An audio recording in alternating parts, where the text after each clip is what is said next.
Hello everyone, নতুন আরও একটি ব্লগে তোমাদের স্বাগত জানাই।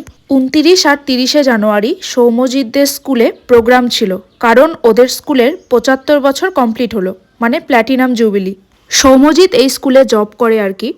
তো যেহেতু অনেক বড় প্রোগ্রাম হচ্ছে, তো আমিও গিয়েছিলাম ওদের স্কুলে। আর তাছাড়াও এই স্কুলের দুজন টিচার আমার খুব পরিচিত, কারণ ওনাদের কাছে আমি ক্লাস 11-12 পড়েছিলাম। স্কুলটির নাম হলো বড়কৈল হাই স্কুল। স্কুলের মাঝে যে মাঠটি রয়েছে সেই মাঠটি অনেকটাই বড়, তো প্রোগ্রামটি সেখানেই হচ্ছিল। ঢুকেই স্টেজের সামনে যেটা চোখে পড়ল, খাদ্য মেলা। স্টুডেন্টরা খুব সুন্দর করে নিজেদের বাড়ি থেকে খাবারের জিনিসপত্র বানিয়ে এনে এখানে বিক্রি করছিল। এটাই প্রোগ্রামের একটা পার্ট ছিল আর কি। অনেক আগে থেকে এই খাদ্য মেলা শুরু হয়েছিল, ফলে আমি যখন যাই তখন প্রায় সব স্টলের খাবারই বিক্রি হয়ে গেছে। শুধু এই সামনে যে পাপড়ি চাট বানাচ্ছিল দেখলে, ওইটাই শুধু বেঁচে ছিল আর কি। তো আমরা 1 প্লেট করে ওই পাপড়ি চাটই খেলাম।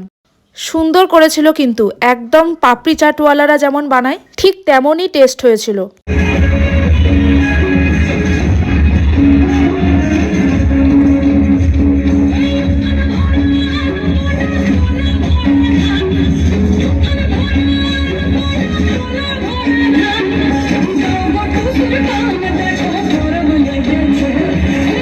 ওইদিকে স্টেজে স্টুডেন্টরা খুব সুন্দর একটা নৃত্য পরিবেশনা করছিল, আর এইদিকে বাকি স্টুডেন্টরা গানের তালে তালে নাচানাচি করছিল।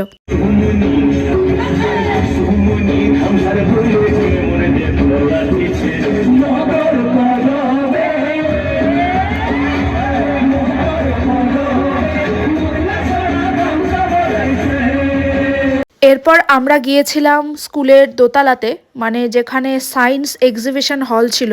স্টুডেন্টরা সায়েন্সের বিভিন্ন প্রজেক্ট তৈরি করে এনে বসেছিল এই রুমটাতে, আর ওদের কাছে গেলে ওরা সুন্দরভাবে সেই জিনিসগুলো এক্সপ্লেন করে দিচ্ছিল যেটা ওরা তৈরি করে এনেছে। যেমন এরা একটা মাইক্রোস্কোপ বানিয়েছিল, ওইখানে একটা পাতা রাখা ছিল যেটা ক্যামেরাতে ভালো মতন বোঝা যায়নি, কিন্তু খালি চোখে যখন দেখলাম অসাধারণ বানিয়েছিল।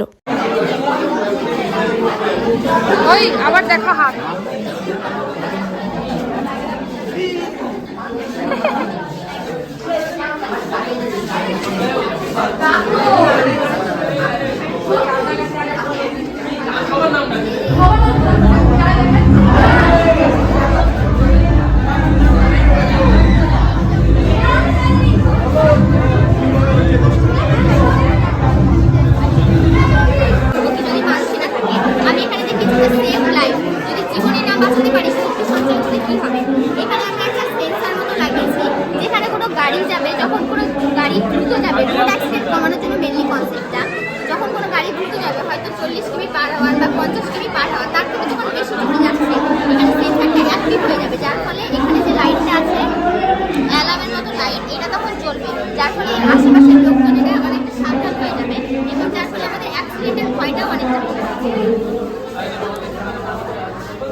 সায়েন্স এক্সিবিশন রুমে স্টুডেন্টদের বিভিন্ন ইনোভেটিভ আইডিয়া দেখে বেশ ভালো লাগলো।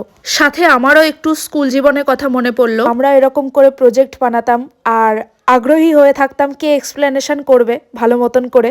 যাই হোক, এরপর আমরা চলে গিয়েছিলাম 3 তলাতে, যেখানে ছিল ফটো এক্সিবিশন রুম। প্রতি বছর মাধ্যমিকের ব্যাচগুলোকে পরীক্ষার আগে যে ট্যুরে নিয়ে যাওয়া হয় তাদেরই আর কি ফটোগ্রাফি, মানে সেই ট্যুরিস্ট স্পটে যা যা রয়েছে দেখার মতন সব কিছুরই ফটোগ্রাফি।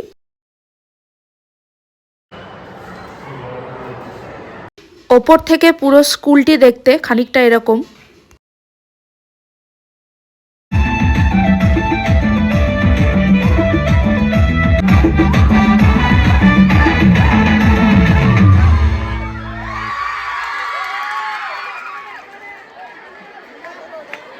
স্কুলের মাঠটির এক কোণে বিভিন্ন টাইপের গাছ লাগানো ছিল, যেগুলোর সায়েন্টিফিক অনেক গুণ রয়েছে আর কি।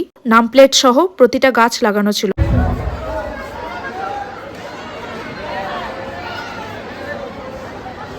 এরপর আমি গিয়েছিলাম বাচ্চারা মিড ডে মিল যেখানে খায় সেই ঘরটিতে। সেদিন ওদের মেনুতে ছিল ডিম ভাত। এদিকে দেখি প্রোগ্রাম প্রায় শেষ, তাই ওরা গান ছেড়ে নাচছিল এরকম ভাবে।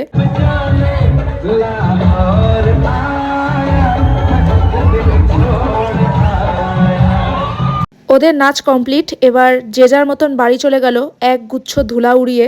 যাই হোক, এইদিকে দেখি আকাশটাও কেমন মেঘলা হয়ে এলো, ভয় লাগছিল সরস্বতী পুজোর আগে আবার নিম্নচাপ না শুরু হয়। দিনটি আমার সুন্দর কেটেছিল, আর বরকইল হাই স্কুলের প্রত্যেকটা টিচার এত ভালো, সত্যি আমার খুব সুন্দর সময় কেটেছে সেখানে। তাহলে গাইস, আজকের ভিডিওটা এতটুকুই। কেমন লাগলো কমেন্টে অবশ্যই জানিও, ভালো লাগলে লাইক করে দিও। টাটা।